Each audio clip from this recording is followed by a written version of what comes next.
I'm David Sibbet. I'm in Petaluma and have a company called the Grove Consultants International. And back in the day, I was on a big project that Broad was involved with at the Institute for the Future. We had a groupware user project. And then I worked with you when you were at Texaco. Correct. Yeah. Yeah. And I'm now retired from active facilitation of change processes and meetings and stuff, but I still do information design and writing and a lot of, working on training practitioners. And so doing history maps is something that I've, over the years, done quite a few of them. And so I was really happy when you called up and wanted to do this. Yeah, this is the history of the internet I did for Vision Library. I can't go over the detail on these, but you give me an idea of the different way it can be drawn. This Right. is the Harvard Business Review, 75 years of management history. Now, the graphic that made this interesting is the gross domestic product was one metric that's gone for 75 years. And so along the bottom there, that's the up and down, plus the recessions. They kind of cut across all these traditional functions. This is the history of General Motors. This is the history of Barclays Bank. This is the history of IT at HP. This is much more linear. This is another history I didn't show you, but the history of a big project inside Barclays. This was for the California Academy of Science. And this is another one for Agilent Technologies. So anyway, they can have a very different looks. This is Visa. Mhm. So what I'm trying to get right now is a sense of where the emphasis should be. And so Gotcha. it begins by assembling all the detail, and then you start trying to figure out what is figure and what's ground. What's going to pop out when you look at it. I showed up around 96, and I was sort of a reluctant computer science major. Like I really came in, and there was an instructor, Joe Wiggins, that was like a real character and but really inspirational. Like and so I kind of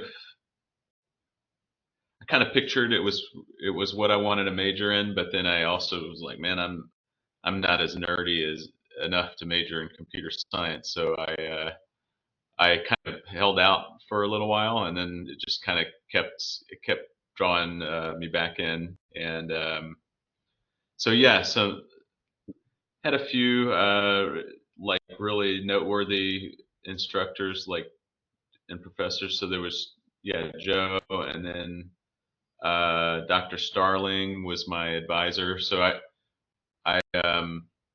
when I'm thinking about this, I'm thinking about what would catch my eye would be things like uh, staff that I remember, like Dr. Starling or Dr. Apon or Joe Wiggins, Dr. Skeeth,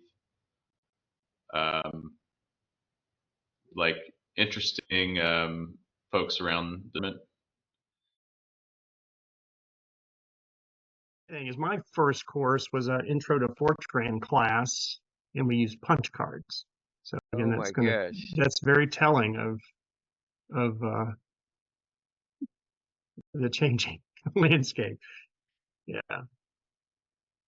Yeah, and I think to get back to mine, like I'm sure Will's was similar, but we were coding in C was the first language that we learned. C. Yeah, we were coding in C, and we were saving everything to the 3.5-inch floppy disks. That's how we would turn in our assignments. Oh, get out, really? Oh yeah. Man, that's so crazy. I was just telling them about how like we were doing floppies, but we had this shell set up on a server. We had to like FTP basically our notepad note over to the server and then compile it there, then run it. And if that didn't work, you go back to your local machine, rework it, FTP it over again. But my syllabus had like 2 pages dedicated to how do you FTP over, how do you use the server. Oh, wow. The whole like I was so overwhelmed my sophomore year because it was like it wasn't even the homework. It was just like all the steps just to get it onto the server pilot. Um, Yes, Jen? it was called senior design. mhm. And it was a 2 semester class when I was in Okay. school. Yeah. What did you do? What was your project? We built an online class and professor rating system. Everything was it was manual when I was in school. It was Scantron forms that you filled out like your last day of class before the final on each professor, and we built an online system for that. My teammate and I. So this is before like the Mac ecosystem allowed you to do everything seamlessly, like whether you're on your phone or your iPad or your MacBook. You can just switch between texting and notes and everything.